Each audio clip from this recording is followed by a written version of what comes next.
You're listening to the Options Insider Radio Network. For more quality options programs, visit www.theoptionsinsider.com or search for Options Insider Radio Network in your podcast provider of choice. Listeners can also access all of our programming through our mobile app, available in iTunes and on Google Play. Don't forget to follow along with your favorite programs and submit your own questions for the hosts at twitter.com/options, facebook.com/theoptionsinsider, or via questions at theoptionsinsider.com. All right, let's get the panel started. The first one up today is current and future state of volatility. Volatility is the third rail in options trading. It either powers you or shocks you. To examine the current and future state of volatility, Elinor Comlay, a journalist who writes about financial markets, will be our moderator. This is a great panel to start the day. Please welcome Elinor, Global Managing Director of EQ Derivatives. Elinor? Welcome.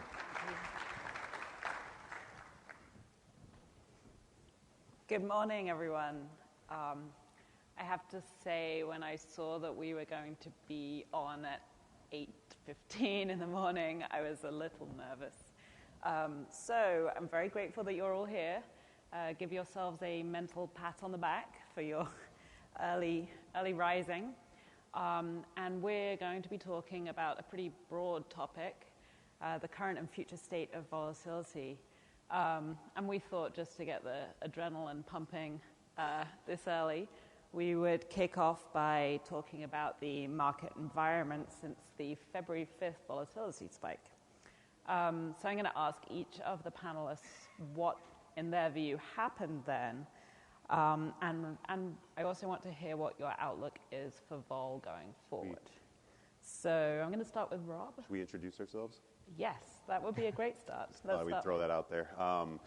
Good morning, everyone. My name is Rob Hocking. I'm Global Head of Volatility Trading at DRW in Chicago.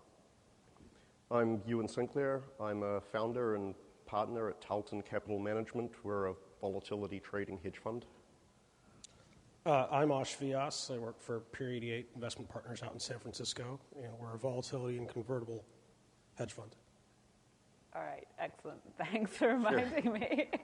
So let's get back to vol. I want to hear what, in your view, happened on February 5th and what your outlook is for the environment going forward. Sure. I think, I think February 5th, we could probably all talk about it for the next 45 minutes, but and probably many people have different viewpoints, but I think February 5th was a function of, market conditions in 2017. You had implied vol was extremely low. VIX averaged around, 11%, I think, for the year, but yet the markets were realizing much, much less, probably in the tune of 6 to 7%. And so, as time went on and people saw this kind of short vol trade emerging and, more and more articles came out with, Target store managers becoming millionaires, shorting vol, more and more people, I think, jumped on that short vol bandwagon. And some probably did it blindly in the sense of just using products like XIV and SVXY to gain their short vol exposure. And so I think as these ETPs grew in size, so did their dependence on the underlying VIX market. And as that happened, and you had, call the February 5th, downturn in the market, SPOs are down a little over 5%, and, VIX futures are rallying, and some, if you remember watching it, that market, the VIX futures, the big rally was really between 3 and 315, and I think a lot of that was stemmed from, one, the market somewhat panicking because a lot of people were short vol, and then everyone knew that these ETP fund managers had to come in and buy futures to rebalance the inverse short levered ETPs. And so as bids came in to buy the futures rallied. As futures rallied, people had to buy more futures, and you kind of had this circular, transaction of people chasing the market and basically a massive short squeeze. And so, I think everybody was looking for some sort of catalyst that would drive vol higher. And I think many thought you'd get it from, something in the geopolitical context, or, everybody's friend and favorite Donald Trump would say something crazy that would drive vol higher. And in actuality, I think the catalyst kind of came from a short vol trade that outsized the underlying, liquidity of the VIX futures. And so in this, now higher vol shift and higher regime, you're now seeing people, once again, I think with more divergent opinions of where vol should be, which I actually think is very, very healthy for the market. I think we were missing that for pretty much most of 2017. And, going forward, I think you can probably count on seeing VIX in that 15 to 20% range. And, kind of the vol trade becoming once again more of a two-way trade than the way we saw it in 2017. Euan?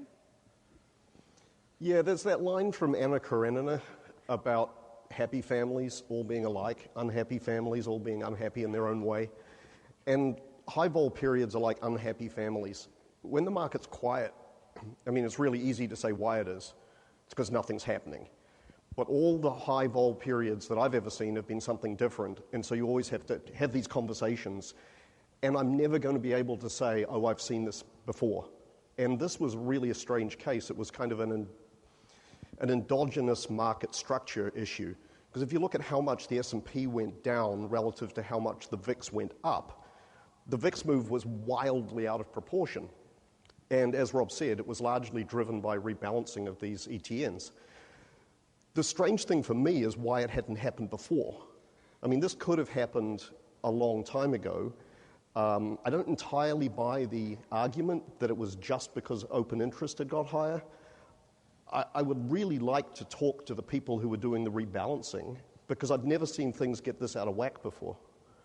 But I don't really see that. I think that's over.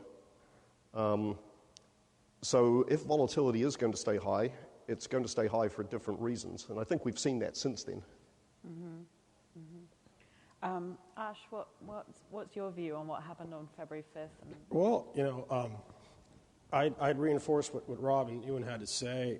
I think Niels Bohr was a physicist, Nobel laureate, and he said, as far as predicting goes, especially the future, it's hard to do, paraphrasing him, which, so the future volatility, I guess we'll see. But, I would agree with what Rob said about, from a practical aspect, some of the VIX positioning, the inverse and leverage stuff may have had some impact. And, what Euan said as well is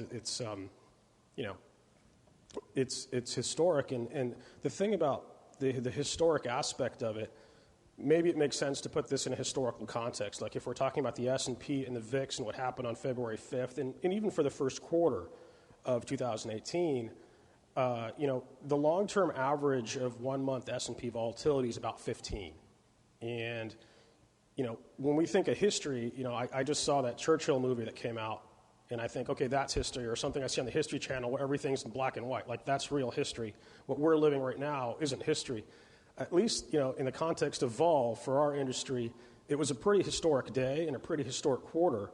And, given that the long-term average of S&P volatility was historically 15 going back, to the 1920s, if you look at S&P volatility for the first quarter of 2018 relative to the fourth quarter of 2017, what Rob alluded to, 2017 was some of the lowest realized volatility in S&P history in about 100 years. You're talking about single digits, 4 or 5 kind of a handle.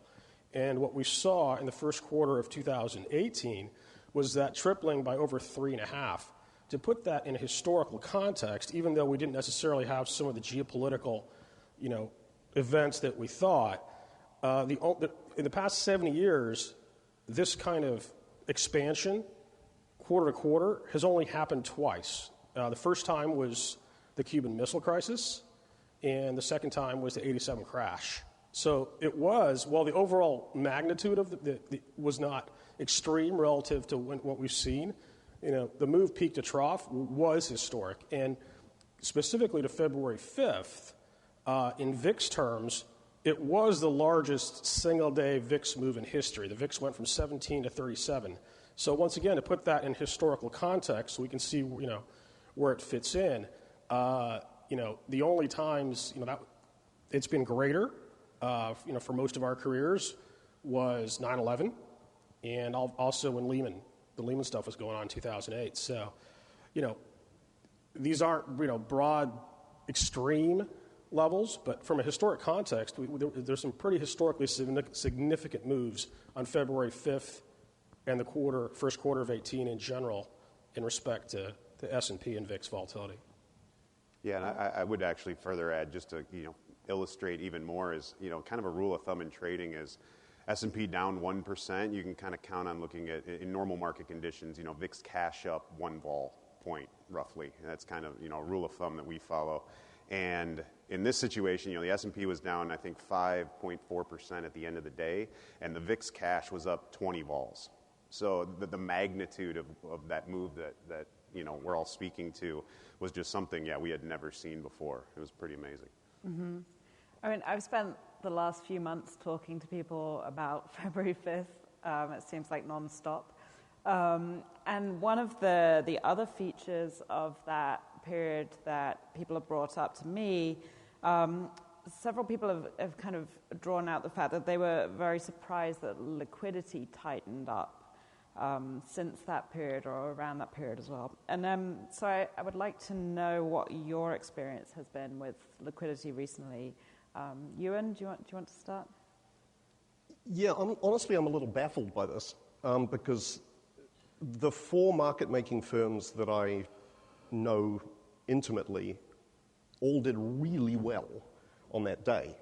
So if there is a liquidity issue, it's customers. And the big blow-ups that happened then were all volatility funds. I mean, it seems that volatility funds were largely just volatility sellers. So I don't know why anyone would pay 2 and 20 for a beta product like that, but that's a different discussion. I think in the ETNs, you'll see you'll see the volume go down there because that game is kind of over. And also there was the UVXY was restructured. They took its leverage from 2 to 1.5, which kind of, anyone long options there got killed. I'm not sure they were actually allowed to do that. The class action lawsuits are restarted. But, I mean, I really can't see that liquidity decrease is going to be a permanent thing. I think it's going to have to wait for people to just sort of decide it's safe to get back in the water. Mm-hmm. Well, what about you? I think, you could argue that liquidity decreased. I think a part of it was just liquidity right-sizing to the new vol structure that we were in.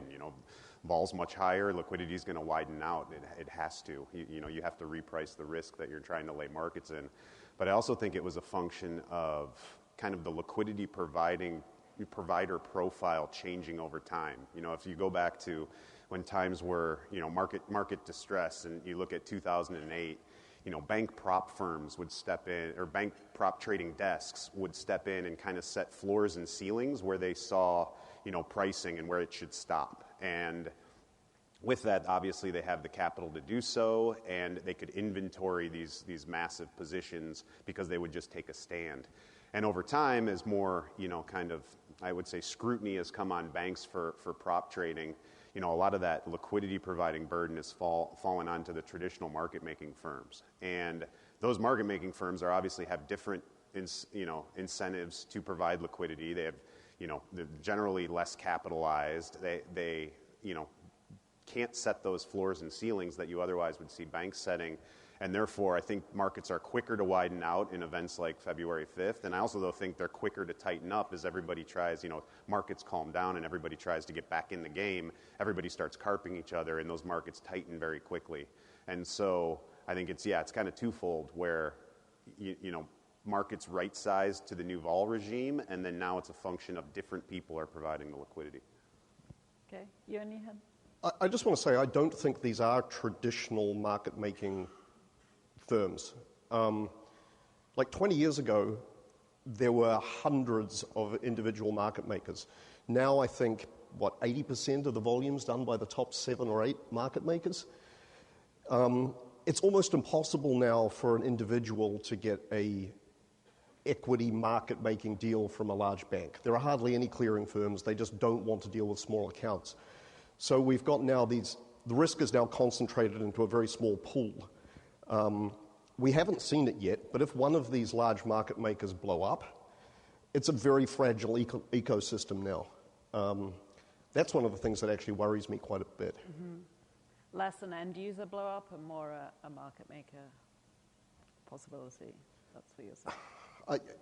We can always handle customers blowing up. Mm-hmm. If a market maker goes down, I think that just will break the system. Mm-hmm. Yeah, I would agree. Okay. We're going to step back from February 5th. But if you have any questions on that issue or any of the topics that we've talked about, do feel free to ask a question through the app. If you click on our panel in the agenda, you can join in. We would love to have questions at the end of the panel. So moving back a little bit, I want to ask the panelists about the correlated bull market that we're experiencing across all asset classes. What do you think that means for the appeal of trading volatility as an asset class? And do you think it's becoming more a tool for hedging or income generation? Aash. Okay, that's a broad question. I guess the short version is what we've seen is kind of a perpetual universal bull market across different asset classes. So that's been good for returns for a lot of folks. But if you believe in the diversification effect, that makes it more difficult. Now, historically, if you look at corrections, drawdowns, at least in U.S. markets, say the S&P or the Russell, like instances where, say, from peak to trough, you have a 20% correction going back to, say, the 80s. It happens more frequently than people think. And then if you look at, well, what are some of the traditional hedging vehicles, treasuries, volatility, credit spreads. If you look at the efficacy, volatility, S&P volatility has been, historically the most effective hedge in these drawdown periods, followed by CDS. So now, recent history, the past 10 years since the financial crisis in this zero interest rate environment, it's easy to forget that. But, historically it has been, and I would tend to think with these correlations across assets, that's going to return more, would be my prediction. I guess we'll see. But there is historic evidence that volatility in the asset class is very useful as a hedge. Now, the other side of her question, as far as income, we have been in a very low vol regime for the most part, since the financial crisis. But that can be somewhat misleading because a lot of these firms that sell volatility, or these strategies that sell volatility to increase portfolio return, you would think, well, if you're selling volatility and volatility is near historic lows, you're not really getting much bang for your buck. In theory, I would conceptually agree with that. You're not getting as much relative, but what you're actually looking at is the spread between realized and implied volatility, which has actually remained surprisingly robust, even though the overall level of volatility is low. So in the wake of some of this stuff, I would think that the efficacy of volatility as an asset class, both for augmenting portfolio yield and as a hedge, depending on how you decide to approach it, has increased. Okay. One of the other kind of broader trends that we're seeing generally in the investment community is the increasing take-up of passive or systematic strategies. Those can obviously be wrapped in any number of ways. But I'm interested in hearing whether you think that is affecting volatility trading flows. So, Euan, do you want to start? Yeah, the big thing in the stock investing world over the last 5 years has been the rise of both robo-traders and factor-based investing. And I think specifically with the factor-based investing, it's very hard to get factor exposure from ETNs. Like, you can call an ETN a value ETN, but if you look at the actual stocks in there, they tend to be sort of at the value-ish end, but not real value. So if you have to go out and make a value portfolio, you're going to be looking at individual stocks. And I think then you'll see the option volume will probably increase in things like that, because most RIAs do covered calls. Incidentally, the hedging versus yield enhancement thing, I know people like to market options as a hedging tool. I don't know anyone who's ever done a hedge using options. I mean, in theory, you can buy puts to protect your portfolio. I know a lot more people who sell calls to enhance the yield. Aash, do you want to talk about systematic strategies and Yeah, I mean, in my experience, there are, definitely a handful of firms out there that do use options to hedge tail exposure. I think one of them is, the Black Swan guy, Nassim Taleb, Universa, and there are other firms here and there. But it's been tough sledding because, you're paying a premium. If you're not paying a certain premium, it's like an insurance policy. You're not hedged. And, when the market just goes up, irregardless, call it Goldilocks, whatever you want, after a while, investors start asking, like, what am I paying for this insurance for? The market just keeps going up, right? So these things do pay off. They just pay off every once in a while. So psychologically, you can sell vol and win a lot, but there's going to be a day of reckoning eventually, and hopefully you can go through that. Or, you can buy this protection and lose for years and years, hopefully not too many years, and then one day, if you're still there, you'll make it and a lot back. So it's kind of difficult either way. One of the other things that I've been talking to people about recently is how, in general, the trend toward factor investing rather than sector investing in stocks is kind of changing flows and stock movements.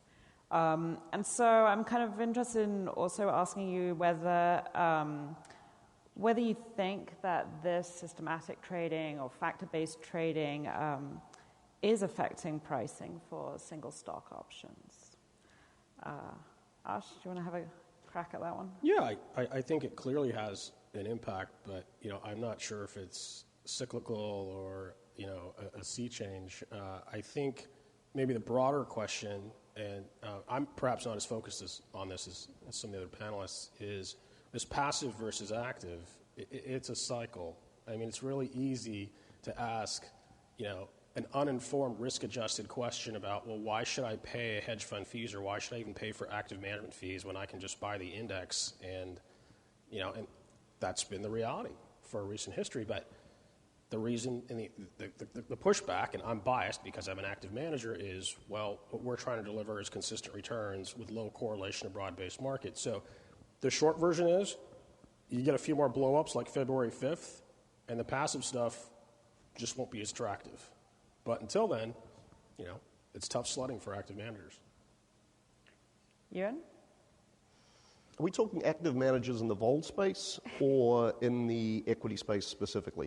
I'm talking about whether you see, in terms of flows, whether you're seeing the increased activity from systematic plays and traders, whether you're seeing that affect prices for options on, just given this switch toward a factor-based approach from a sector-based approach, whether that's affecting individual option prices or even ETF option prices.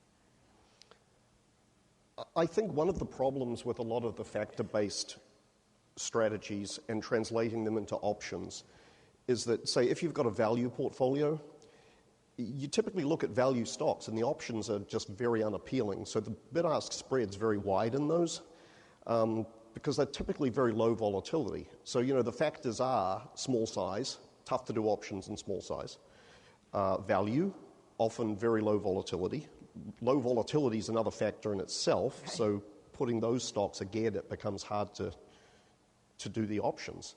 Mm-hmm. So I think you are going to see that, and I think eventually those stocks will tighten up because there's going to be more volume in them. Mm-hmm. It's just going to take a bit of time, I think. And I don't think, as I said, the February blow-up was an endogenous VIX-related thing, but it certainly created a lot of nervousness around people who only follow the option market sort of peripherally. Mm-hmm. Mm-hmm. Okay, we're going to take another step back to an even bigger picture view of the vol world. I want to know whether you are using data to analyze, measure, and predict future movements of volatility. Do you think we're in the first stage of a data-driven trading switch, or are we kind of further along already? Euan, do you want to start with that?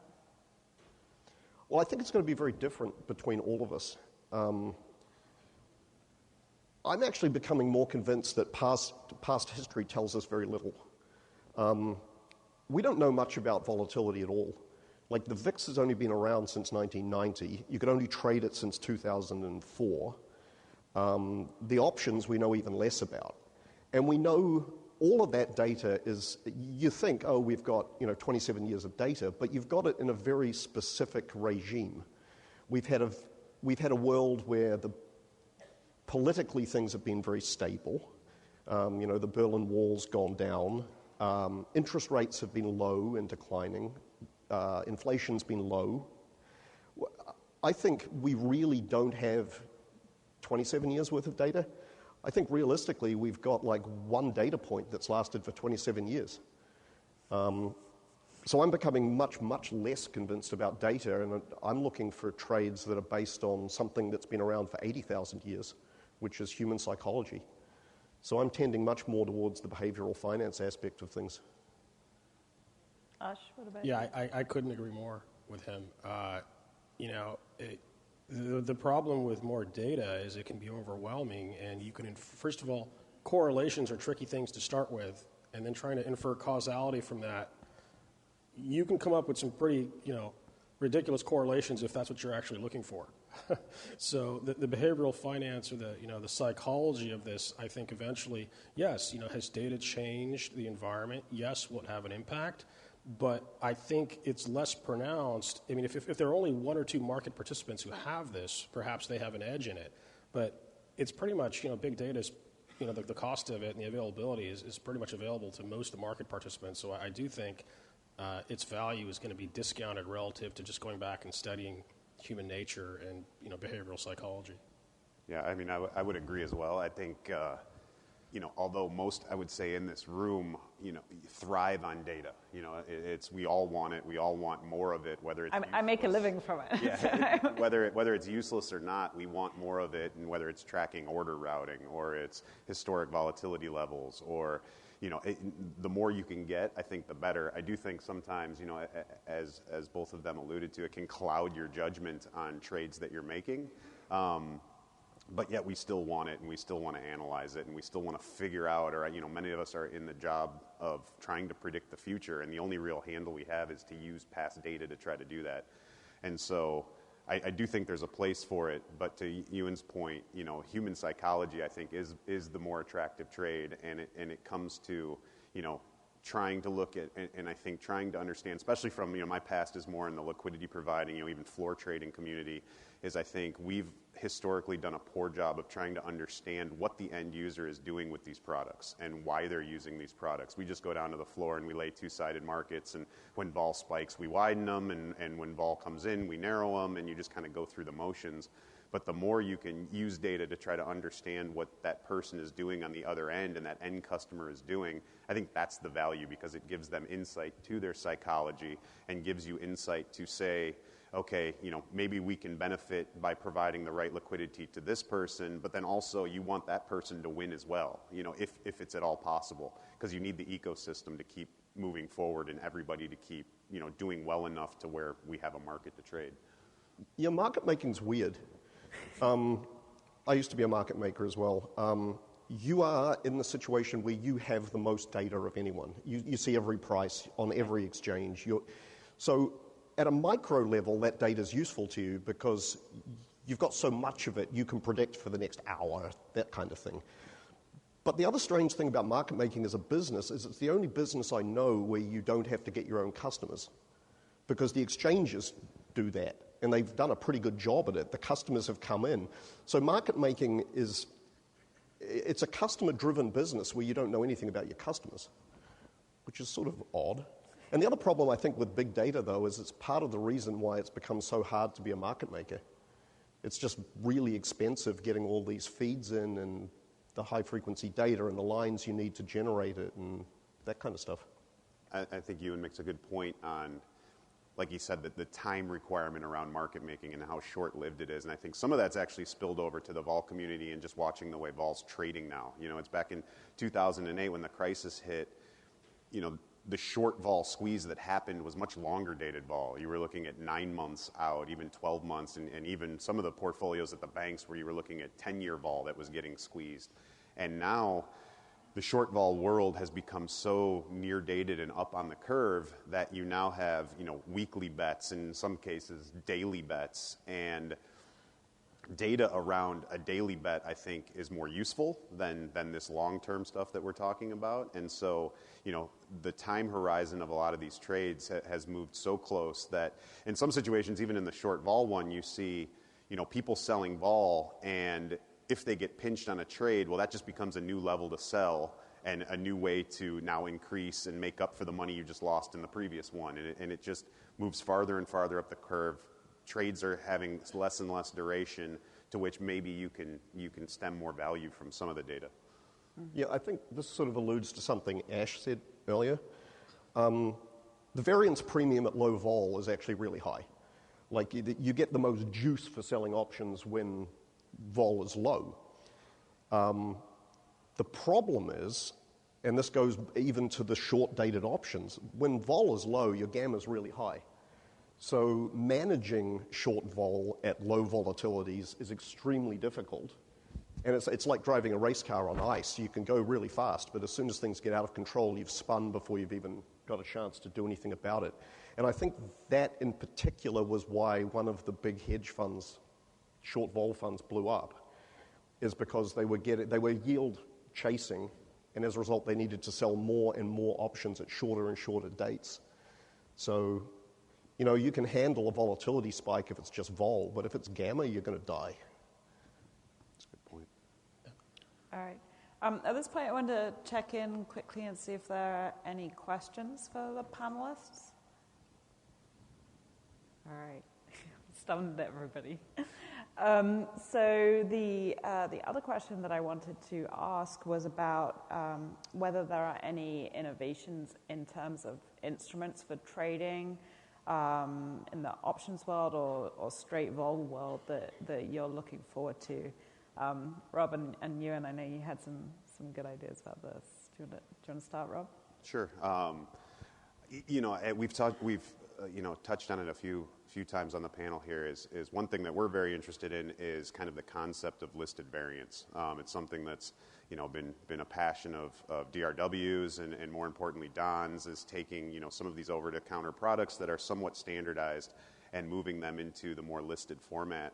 And so while, you know, the exchanges have worked with us on this, and there's actually a few of these products out there, I think one of the things that we struggle with and that we're really looking for and actively want in the market, while it's not a new product, is more, I would say, capital efficiency from the margining standpoint. And so, you know, turning to, you know, OCC and looking for, a lot of these products are all interdependent on each other. So you have VIX, you have SPX, you have now listed variance, and all of which we actively trade, and all of which there's a lot of interesting trades to be made throughout all of them. But in certain situations, the capital required to fund these trades is so high that it makes the trades themselves not worth doing. And so I think one area that we've been focused on is really trying to work with you know, the OCC and whomever else to help get these margin efficiencies implemented in their system, so that you have portfolios where you know, you might have one scenario that you're funding that is, you know, VIX up and vol down, and then you have an S&P book that you're also funding where it's vol down, market up, vol down, and in those situations, you know, both of those can't happen at the same time, but just because of the limitations of the current system, you're putting capital up against these positions, and then we just don't have that capital to invest in other places. And then additionally, I think if we had better leverage of that capital, it would actually help the system and eliminate some of the systematic risk that comes from kind of this whole funding and being able to provide liquidity in the market. Mm-hmm. Euan, was there something that you wanted to add? I'm actually interested in what Aash says, because I think as a customer, he's coming from a different perspective from me. I really would, any volatility product that gets listed, I'd be interested in. But I don't know, is that true of you guys, or are you? Well, I would think we would take a look at just about everything. But I can only speak to the kind of things that our clients are interested in, and as I guess the world is turning into a global village. At least on the equity side, they're interested in, like, say, an ACWI type portfolio allocation, which is roughly 50% S&P, 25% EFA, 25% EEM, so kind of a global balance. And as options become more readily available, in that thing, because people kind of want the global package as they start going outside the U.S. And on the other end of the spectrum, like, a lot of folks want to be there in high yield without actually being there in high yield. And so something like HYG, which I think has, from what we looked at, has a fairly robust, option depth to it, but more, product in that area that is exchange traded and liquid, which is key because they all want that after 2008. Right. Would be very, very appealing to us. Okay. We have a good question here that kind of spins off a previous point that the panel made about the risk of having. Oh, the question just disappeared. The question was about the risk of having 3 clearing firms and less than 10 major market makers. And given the capital and risk constraints at banks, what risks do you see that presenting in terms of option volumes, volatility, and market participation? Yeah, I think Rob touched on this earlier, and I loved his Euan's race car example, but I am actually reasonably concerned about this, and it's only because if you think of 2008 as a car crash, right? And so if there's a big car crash, like maybe the government reduces a speed limit from 55 or 70 to 55 or something, and as a result of that, there's some legislation that limits proprietary trading at a lot of these banks, and there were certainly some excesses there. But as Rob mentioned, a lot of these prop desks, not just in volatility but across asset classes, provide a backstop for in times of crisis for liquidity. Unless that legislation changes, in the absence of that, past a certain drawdown, my question is, across asset classes, not just volatility, if the bank prop desks who were providing this liquidity in the last crisis are no longer there, and the liquidity providing, the face of the industry has changed somewhat, where is that going to come from? I mean, it's one thing to sit there and say, hey, option volumes are up and the products are growing, and all of this is true. But liquidity and liquidity resilience in times of crisis, at least in my experience, are 2 very, very different things. So that's a question that I still have unanswered. Euan? Yeah, in normal periods we're fine. And even in periods like February, like I'm sure you guys killed it.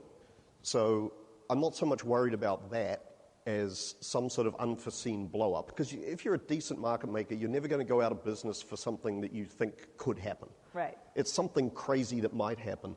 And I think, if a big market maker goes under, we're in a world of trouble. And I would love to see 50 market-making firms. I just don't see how that's really possible. We don't have enough clearing firms. They don't want the risk. You can't make them. Yeah, I think it does present an interesting challenge, moving forward with less and less market-making firms out there. I do, however, think, and to your point, in the February 5th move, I still think there's plenty of Vega. If you were just looking at it in raw terms of Vega, I still think there's plenty of Vega out there, even amongst these, fewer market-making firms to actually, provide liquidity in the products needed. I do think, though, you're just going to see a lot more volatility in the markets themselves. So you'll be able to get the Vega, but the spreads are going to be stuff you're not accustomed to, and people are going to have to take a step back and really start to try to understand, market spread relative to the risk that they're asking for. And I would say in recent times, that's kind of blown out. People have gotten very comfortable saying, especially in products like the VIX or even VIX options, it's like I need, 10, 20,000 Vega in VIX options, so vol of vol, and that vol of vol is priced at 150% or higher in some of these situations, and the markets come back, and the first thing on the phone is everybody complains and says, oh, that's like you could drive a bus through that. And it's like, well, if you actually analyze what kind of market move it'll take, And then you would apply, situations like February 5th. Nobody got, nobody, given the markets they were laying right before that move from, call it 2:30 to 3:15 in Chicago time, like you got wiped out on a lot of those trades. Like the markets just weren't wide enough to handle that sort of risk. So I think people have to get accustomed to just wider markets, but I still think the overall vega is there to allow people to trade. There's another good audience question.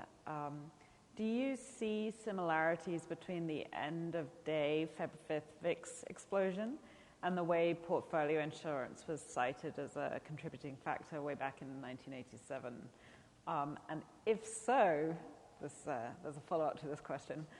Do you think levered ETFs should be regulated differently to non-levered? First, I don't know how old people think we are. I think portfolio insurance and the VIX explosion were exactly the same thing in two ways. First, you have this feedback mechanism. The re-hedging in both cases drove the original move much bigger. But also, it's a classic example of a new product causing some sort of problem that's unforeseen. And we've seen it in a lot of other things, like we saw it in the credit stuff. We saw it in portfolio insurance. We've seen it in these ETNs, the leveraged ETNs. I think a lot of people have a very poor understanding of what levered ETNs actually do. They think they understand it, but if you go through the math, they're actually fairly complicated products, and the options on them are really complicated products. Should they be regulated differently? I don't know. I mean, people can always do stupid stuff. I mean, they'll figure out some way to do something dumb. And I think that was a good point. When February happened, people started reading the documents of what they'd been buying. Maybe it was just a reminder that read the documents first. Yeah, I mean, there's a difference. You touched on it. There's a difference between being regulated differently and maybe educated differently. Right. And I definitely think there needs to be more education around those products. But I don't know if you can, blame regulation from this case. And I usually try to shy away from comments about regulation because they normally get me in trouble. But the products in many ways did exactly what the prospectus said they would do.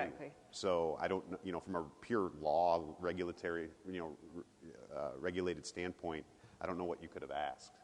Maybe a lot of these people were in these products because they weren't educated right from the start.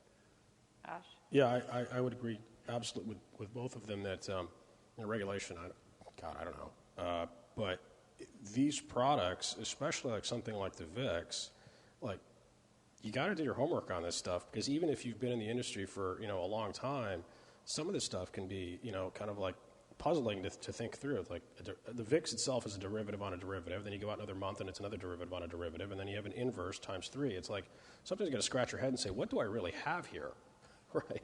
And how's it going to perform in a period of market stress? So. Yeah, I think it's capitalism. It's a free country. People should be free to invest in this stuff, and I'm sure there's some, investment utility to it. But make sure you know what you have, because some of this stuff is incredibly complex. Yeah, you can't force people to be educated either. I mean, all the education's out there. I mean, look, no one reads the prospectuses. I mean, I didn't read it, but you should. Like all of the stuff's there. I don't know. The exchanges do a pretty good job putting out education stuff. If someone cares to read it. All right. And then I think, I'll even take it as, you had mentioned this before, is the whole delevering of some of the ETFs. And that's another thing that, in a way, that's not even in a prospectus. That's just a function of new market conditions. And I know many people, like you said, that were long options got absolutely destroyed.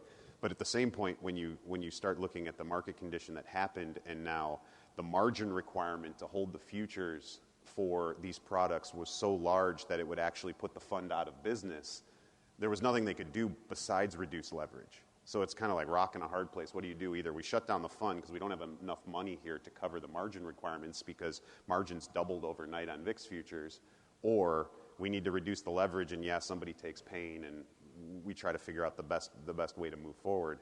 And it creates, that scenario, I think, a twist to that question. I don't know, maybe that needs more regulation around it because that was a scenario I don't think anybody could anticipate or even, saw coming. But aside from that, as Euan said, you can't force somebody to be educated. Right. Although the brokers did force us to delever these products. So that's, I guess, a case where self-regulation actually worked. I mean, because there's one large broker that basically sets the margin for everyone else because everyone copies them. And I'm actually fairly grateful they did force us to delever it. Things could have been really bad. Yeah. I have to say one of the funny things about February 5th for me is very rarely do people call journalists for information, but on that day that did happen. And I said to somebody, well, have you looked at the prospectus to see what's going to happen? And lo and behold, the prospectus is public. You know, you can just go and look it up. But yeah, read the documents. Yeah. Yeah. Thank you very much to everybody for being here. This is an impressive turnout, and we're really excited. And I just wanted to thank my panelists as well. It's been a good panel. Thank you.